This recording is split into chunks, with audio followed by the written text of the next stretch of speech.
Anda kembali di Berita Utama bersama saya Jihan Novita. Saudara, polemik keaslian ijazah Jokowi seolah jadi drama tanpa akhir. Bahkan kasusnya tidak juga tuntas hingga tahun berganti. Meski gelar perkara khusus telah dilakukan, ketidakpercayaan sebagian kelompok tetap memicu babak baru dalam sengketa hukum di awal Januari 2026. Belakangan, kasus ini kian melebar. Partai Demokrat meradang. Sang Ketua Majelis Tinggi Susilo Bambang Yudhoyono disenggol berada di balik tudingan ijazah palsu Jokowi. Pak SBY cukup terganggu dengan isu ini karena tidak benar yang disebutkan bahwa Pak SBY berada di balik isu ijazah palsu ini. Kalau juga tidak dihentikan, ada kemungkinan Pak SBY akan mengambil langkah hukum akan dengan pertama memberikan somasi kepada orang-orang yang sudah membuat fitnah tersebut dan terbuka kemungkinan untuk menempuh jalur hukum. Terusik dengan tudingan di media sosial, Partai Demokrat resmi melayangkan somasi kepada pemilik akun TikTok berinisial SWBP 31 Desember 2025 lalu. Somasi ini sebagai respon terhadap tudingan bahwa Presiden ke-6 Republik Indonesia Susilo Bambang Yudhoyono adalah dalang di balik isu ijazah palsu Jokowi. Partai Demokrat meminta akun tersebut meminta maaf dan memberikan klarifikasi secara terbuka. Pak SBY tidak terlibat dan tidak pernah berada di balik isu ijazah Pak Jokowi.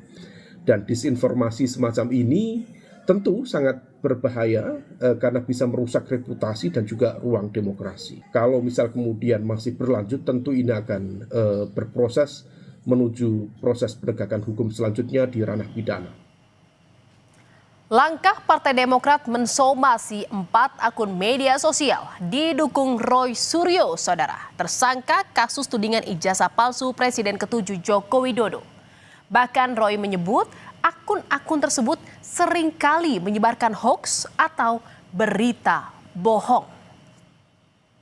Saya ingin juga memberikan dukungan serupa kepada salah satu partai sudah melakukan somasi dan juga akan melayangkan tuntutan kepada beberapa akun di TikTok dan juga di YouTube Dan juga di antara mereka ada yang terlibat atau bahkan menjadi ketua dari gerombolan Ceboker Nusantara. Jadi jelas Fufu Fafa ada di balik mereka.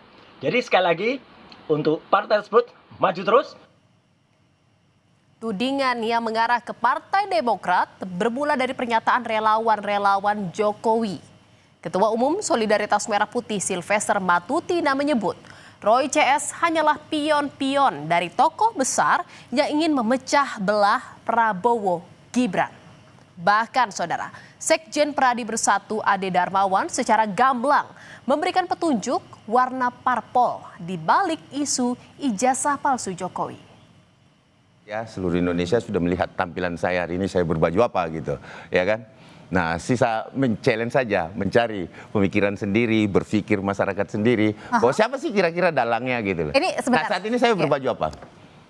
Nah, itu mungkin salah satu clue yang bisa saya sampaikan. Sementara itu, saudara, dalam sesi wawancara dengan Kompas TV, Jokowi menyatakan bahwa tudingan ijazah palsu yang diarahkan kepadanya sebagai sebuah operasi politik. Pasalnya, tudingan ini sudah bergulir selama 4 tahun dan tak kunjung selesai. Jokowi melihat ada pihak lain yang ingin merendahkan dan menurunkan reputasinya. Bahkan Jokowi pun tak membantah ada agenda dan orang besar di balik tudingan ijazah palsu terhadap dirinya. Dan yang saya lihat ini memang ada agenda besar politik, ada operasi politik yang sehingga bisa sampai bertahun-tahun nggak rampung-rampung karena keinginan mereka untuk mendowngrade, menurunkan reputasi. Masih yakin dengan pernyataan Bapak sebelumnya ada agenda besar dan ada orang besar di balik kasus ijazah? Saya pastikan, iya. Saudara, somasi tak digubris, Partai Demokrat akhirnya melaporkan 4 akun media sosial yang menuduh Susilo Bambang Yudhoyono terlibat isu ijazah Jokowi ke Polda Metro Jaya. Laporan dilayangkan 5 Januari lalu atas dugaan tindak pidana penyebaran berita bohong. 4 akun media sosial yang dilaporkan adalah kanal YouTube @agrifanani, Bang Boy, dan Kajian Online, serta TikTok Sudiro Wibudius MP.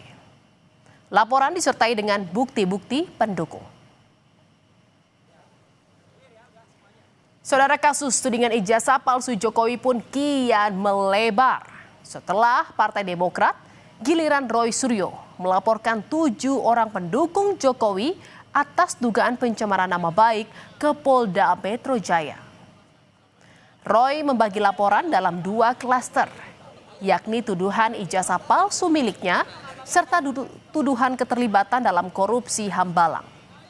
Menurut Roy, tuduhan-tuduhan yang disebar melalui media sosial itu tidak memiliki dasar.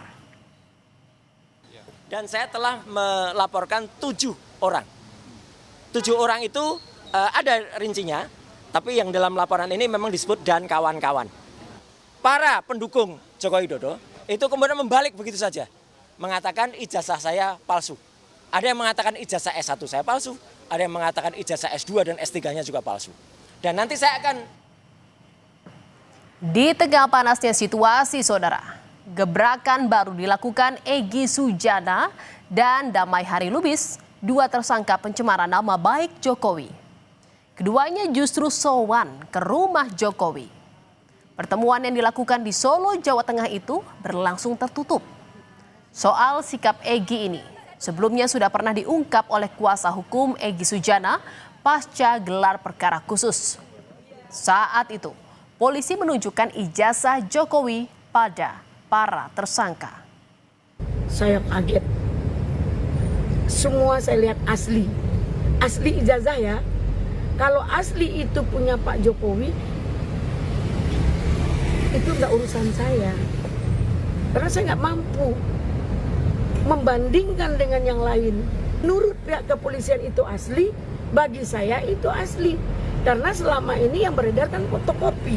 Ya namanya ada orang yang mau minta maaf tentu kita terima ya, masa nggak terima. Tapi kalau ada pelanggaran hukum saya pikir itu masalah yang tetap harus diperhatikan.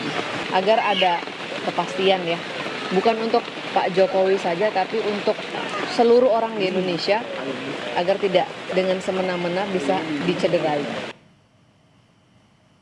Dalam dialog program Sama Malam, Roy Suryo memberikan tanggapan terkait pertemuan Egy Sujana dan Damai Hari Lubis dengan Jokowi.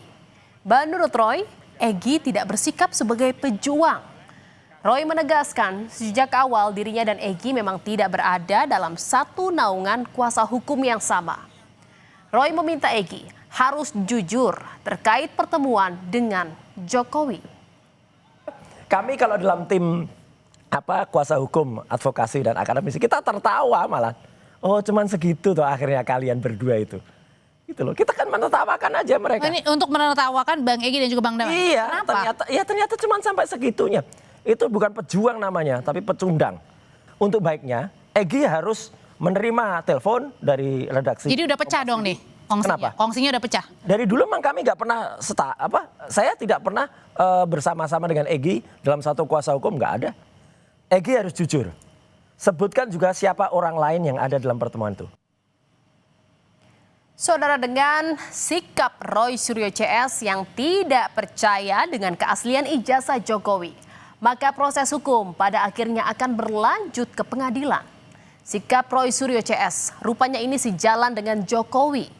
Menurut Jokowi, harus ada pembelajaran bagi masyarakat, khususnya Roy Suryo CS, agar tidak sembarang menuduh.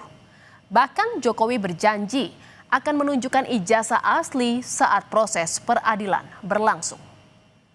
Saya kira untuk pembelajaran kita memang lebih baik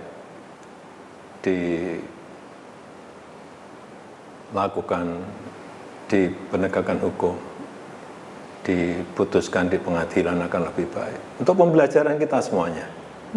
Itu forum yang paling baik untuk menunjukkan ijazah asli saya dari SD, SMP, SMA, universitas semuanya akan saya bawa. Saudara, sejak Roy Suryo CS ditetapkan sebagai tersangka kasus ijazah Jokowi, hingga kini belum juga dilimpahkan ke kejaksaan. Bahkan usai gelar perkara khusus, belum tampak pergerakan dari polisi. Akan dibawa kemana kasus ini? Kasus tudingan ijazah palsu Jokowi sepertinya masih akan terus berputar-putar.